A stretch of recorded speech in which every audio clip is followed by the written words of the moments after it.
Hello students, welcome to Gyanjyoti coaching centre. Gyanjyoti coaching সেন্টারের পক্ষ থেকে তোমাদের সকলকে জানাই আরো একবার স্বাগত।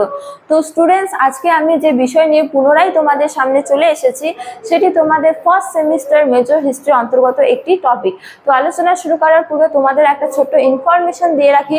তোমরা যারা এখনো আমাদের সাথে যুক্ত হওনি কিংবা হতে চাইছো, তারা উপরের এই দুটো নাম্বারের মধ্যে যে কোনো একটিতে যোগাযোগ করে আমাদের সাথে যুক্ত হতে পারো। চলো আর দেরি না করে আমরা আজকের আলোচনা শুরু করি।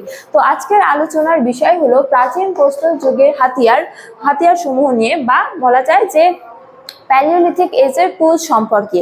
তো প্রথমে বলা যায় যে প্রাচীন প্রস্তর যুগের মানুষেরা ছিল মূলত খাদ্য সংগ্রহকারী, অর্থাৎ খাদ্য উৎপাদন সম্পর্কে তারা ততটা অবগত ছিল না। তো এই সময় তারা কি খাদ্য সংগ্রহ করে নিজেদের জীবনযাপন করত, এবং তাদের খাদ্য বলতে কি ছিল? তাদের খাদ্য বলতেই ছিল গাছের ফলমূল এবং পশু শিকার। তো এই পশু শিকারের জন্য প্রয়োজন ছিল কি? হাতিয়ারের। তো এবার আমরা আলোচনা করব যে প্রাচীন প্রস্তর যুগের হাতিয়ারগুলির নির্মাণ কৌশল নিয়ে, অর্থাৎ কি দিয়ে তারা এই হাতিয়ারগুলি তৈরি করত। তো এই ক্ষেত্রে বলা যায় যে প্রাচীন প্রস্তর যুগের মানুষেরা মূলত কোয়ার্টার্স জাতীয় স্বচ্ছ পাথর দিয়ে হাতিয়ারগুলি তৈরি করত। এবার আমরা আলোচনা করব এই যুগের হাতিয়ার বলতে কি ছিল। তো এক্ষেত্রে বলা যায় যে প্রাচীন প্রস্তর যুগের মানুষের হাতিয়ার বলতেই ছিল হাতকুঠার এবং কাটারি। ঠিক আছে, তো এবার আমরা আলোচনা করব এই যুগে হাতিয়ারগুলির বৈশিষ্ট্যগুলি নিয়ে। তো বলা যায় যে প্রাচীন প্রস্তর যুগের মানুষের হাতিয়ারগুলি ছিল আকারে বৃহৎ এবং ভারী ও অমসৃণ প্রকৃতির।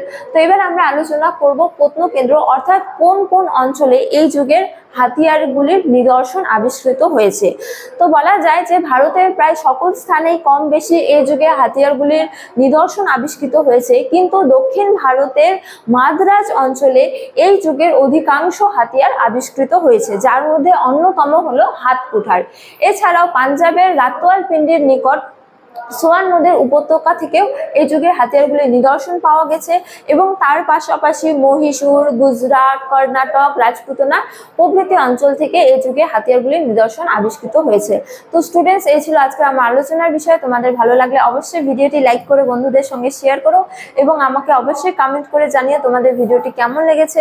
তোমাদের সাথে দেখা হবে অন্য এক ভিডিওতে অন্য এক টপিক নিয়ে। ততক্ষণ ভালো থাকো, সুস্থ থাকো। Thank you.